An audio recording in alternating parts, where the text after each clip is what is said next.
okay? Can you hear her? Okay, just let us know. Can you just go a little louder? We'll turn it up. We want her to be heard. We got air conditioning going, so we got some extra noise.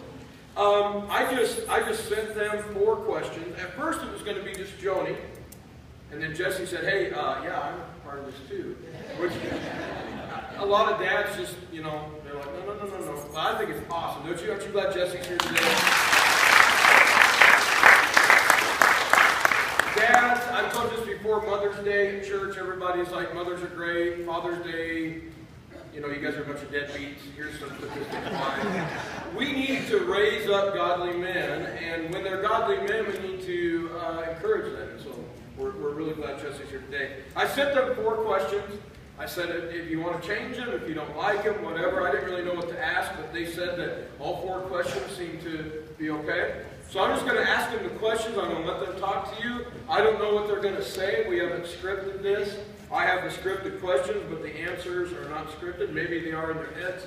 I think they're probably just going to talk from the heart today. But I'll ask the questions. So question 1. What was your reaction when you first heard of Stryker's diagnosis? And get the mic up there. Get it up to your mouth. It was just, you didn't even know what to do. I didn't know what to think. It was something that I couldn't fix it. I didn't know, I can fix toys, I can fix boo-boos, I can't fix that. It was totally unimaginable. I can't even describe it.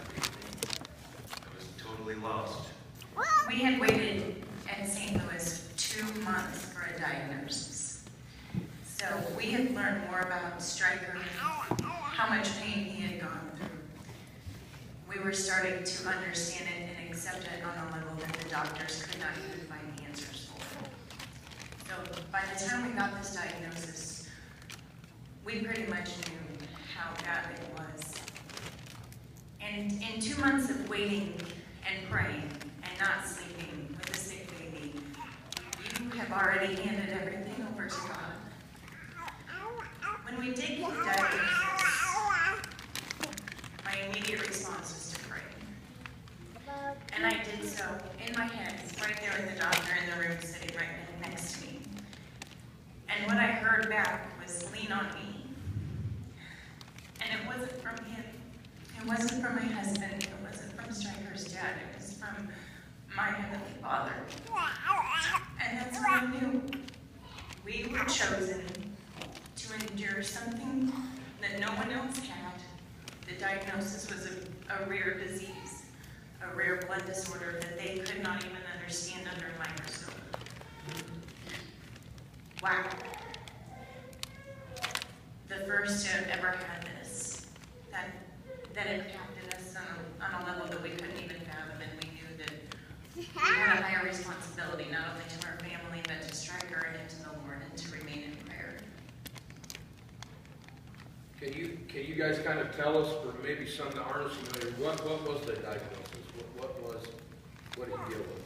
Stryker had a blood disorder, and it was called a translocational chromal dislocation. So what happened was his 8th chromosome had broke off and appeared with the 11th chromosome.